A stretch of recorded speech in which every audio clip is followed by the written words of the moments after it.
Introduce yourself and then start. Yes. Okay. I am the Reverend Albert Case. Um, that's it. Okay, Okay, good. that's fine. That's fine. That's good enough for me. Glory to God, whose power working in us can do infinitely more than we can ask or imagine. Ephesians chapter 3, verse 20. Thank you, Pastor Elton and Sister Elizabeth, for this opportunity to speak. I would also like to thank my First Lady, Bernice, who to me is a woman of God that is an inspiration.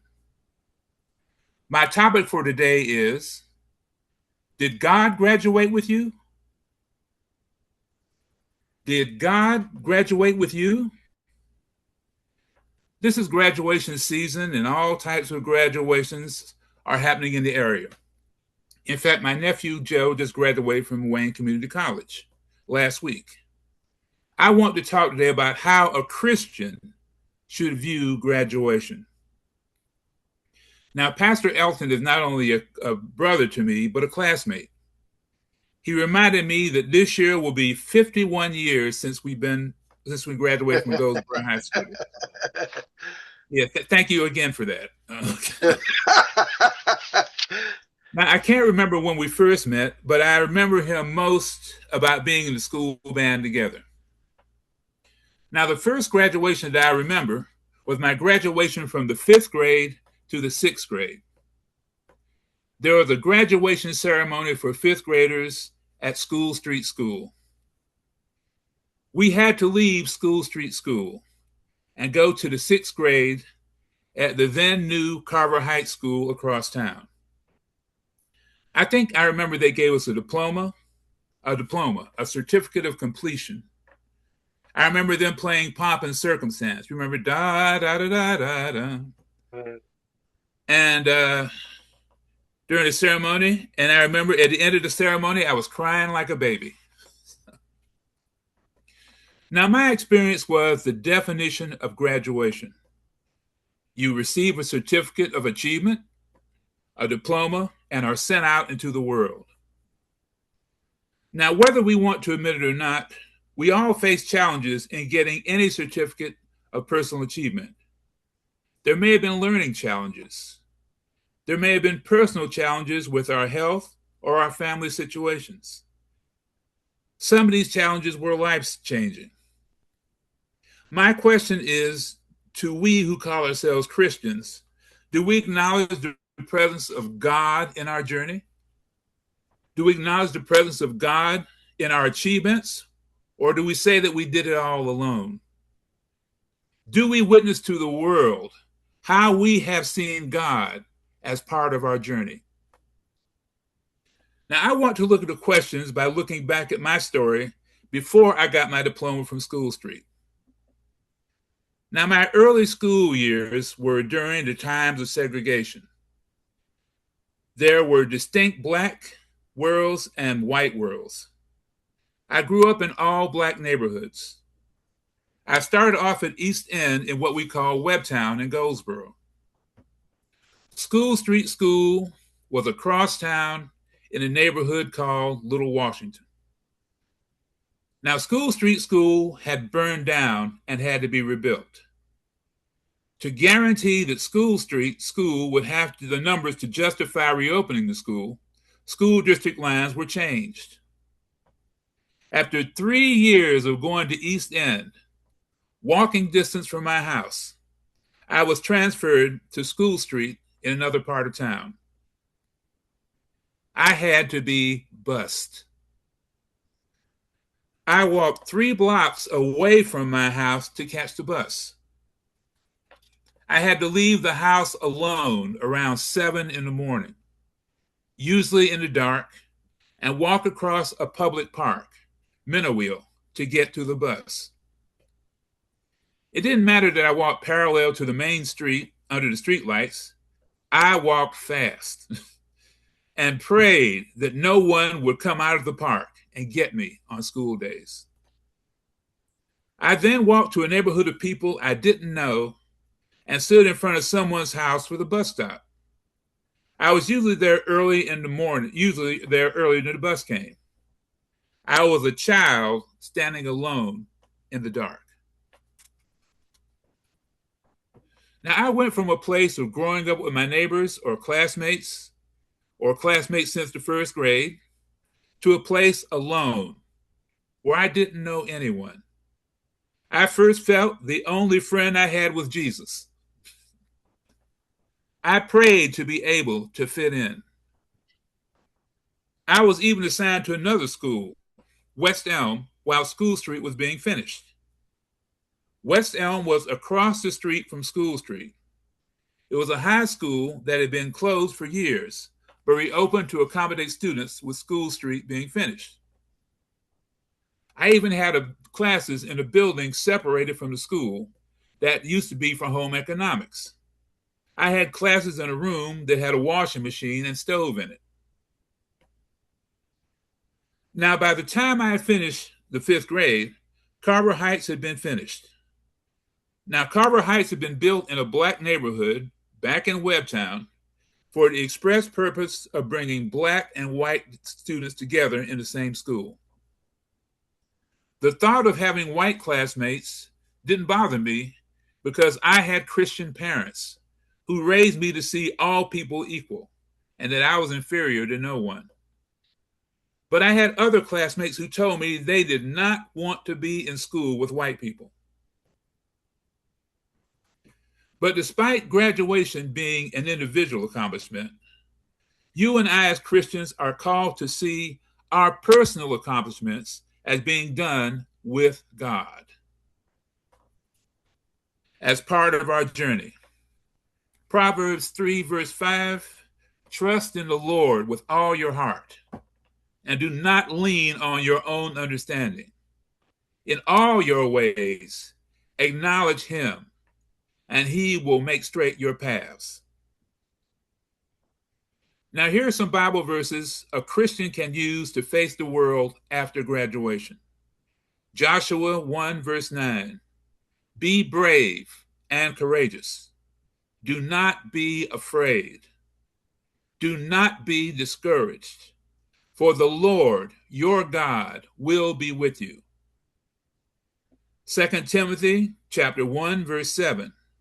For God gave us a spirit, not of fear, but of a sound mind. Now, some interpretations say self-discipline. We have all been recognized for our own individual achievements in life. We have all had challenges to get our goals. Do we who call ourselves Christians acknowledge the presence of God in prayer and action during our struggles? Or do we just say we did it by ourselves? Sisters and brothers, we are in graduation season. It is a time when people of all ages are recognized for their individual achievement and given some kind of degree or diploma. I would tell the students they need to recognize the presence of God in their journey. I would ask them, did God graduate with you? Thank you. All right. Thank you for that. I appreciate that. To God be the glory. Thank you. Graduate for you. That sounds amazing. To God be the glory. Wow. Mm-hmm. All right. I yield to that. I have a question. So I grew up in India, and during my time in India, we were all the same race, right? We were all Indian. Right. But we had the same issues that you have with white and black because we had Hindus, Muslims, and Christians. And I was always persecuted because we were only 13, 12 in the class that were Christian. Everybody else was a Hindu or Muslim. So we were like the minority. And people would laugh at me and say, look at your God. He got crucified and, murder, and you're worshiping someone like that, So I was always, every day of my life in school, I was, put on the cross to defend Jesus. And so Right. people would ask me all kinds of questions. But you see, my mother used to convert people to Christianity. That was her thing. She was really good at it. And so, when people would ask questions, she would, coach me on how to answer those questions.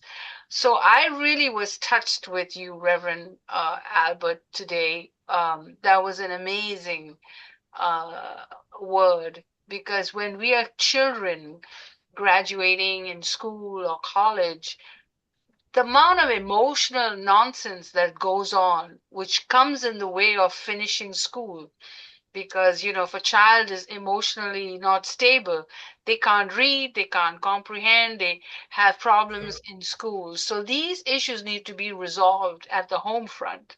So I'm glad that you had good Christian parents. I had wonderful Christian parents. Elton had wonderful Christian parents. So we were raised right, as they say. um, so let us really pray for our future, for our kids, that they get to know Jesus as well. We, as stewards of Christ, have a lot of work to do, because we have to help our children get stronger so that they can face tomorrow. So that's just my comment. Yeah. Great. I appreciate that. In this time, this ours, and reflecting on where the Lord has placed you. Now, believe it or not, as we live and grow and prosper in the realm of our great Lord and Savior, He has work for you to do. The Lord has put His finger on each of us, on our hearts and minds, to be what He has selected and chosen for us to be. And the way we have grown up, the way I grew up, I mean, I think it's funny right now, but man, I mean, I had some of the best parents ever. My parents had a way of communicating with me, but they didn't spare the rod. They didn't spare the rod. I got my share of licks, but moreover, I got my share of understanding, meaning, as brother said, that we not even in a state or condition of maybe the conflicts of race. I was a Christian, so the bottom line was that you have to love people regardless. And and as Brother Albert has said, I also used to walk. It was I'll tell you the story. I had to walk about 3 or 4 blocks to catch a bus to ride across town for school. I didn't go to elementary school for that, but that was in middle school. And so I'll tell you the story. And one morning, and it's so funny, and it's so phenomenal how this all came together. We would walk to the 3 blocks down the road to catch a bus. It was a corner store, and it was a neighborhood store. And the owner, Brother English, he owned the store. And so we walked there, and consequently, some of my friends, they would get up, and they probably came into the store and never had breakfast. But they came to school. So there was some shoplifting. They got into the store and they started getting breakfast to go to school with. And so apparently there was a complaint. The owner of the store complained to the school system, telling me that at the bus stop where kids would come to gather to catch a school bus, they were shoplifting. And so one morning, I'm getting dressed to walk to the bus stop to catch the bus. And my father was getting dressed, getting prepared to go with me. So, and I said, I told my dad, I said, well, I'm ready to go to school, Dad. He said, well, okay. And he came to the door with me. So I said, so where you going? I said, okay, never mind. I mean, that's not something you ask your father, but he had the right to go wherever he wanted. So we walked down the road to catch the bus. He's walking with me. We talking about, I don't even remember what we talked about, but we talked. And me and my dad had a great relationship. So we got to the bus stop, and I'm wondering, well, what is my dad doing here? And so when the bus came, all the kids lined up to get on the bus, and my father lined up too. And so, and as the bus was loading and securing to travel, my father jumped on the bus with us, And I said, well, okay, now Dad ain't going to school, but what's this all about? So he got on the bus and he said to the students, he said, so now I'm here today because we've got the arrangements for you to not have to walk across town to catch a bus, but you come here to catch a bus. And now there's been some shoplifting at the store. Now, we're not going to have that because otherwise you'd have to walk across town to catch a bus. So my father said, so we're going to have prayer. And imagine what that was like in a school and my friends and all the people that I hang out with. And so he had prayer. And somebody made the announcement, are we going to take up an offering? No. And so I don't know who said it, but we had prayer, and as fate would have it, there was never another incident of theft in the store, and consequently, and this is what's so amazing about it. I don't know how this happened, but a good friend of mine who became mayor of the town at the time was the school bus coordinator, and I was selected to be a school bus driver. So, which changed my life. I mean, it's the best job you as a student you could have. I got a ride to school in the morning. I got a ride from school in the evening, and they would pay me every month. And so, I mean, wow, how amazing was that? How that was so amazing. So, and those people that we had prayer with, I'm friends with today. In fact, my father attempted to recruit them for a choir. And so we're going to meet in a day or so to kind of collect and recall. But I'm saying this to say to you, you don't know how good God is. You don't know how good God is. And if we will just be obedient to him in that process. And so you let go and let God. Let go and let God. All right. So does anyone have a question about Reverend Albert's beautiful word? Okay. And then I'll re-record you. Anybody has anything? Donna?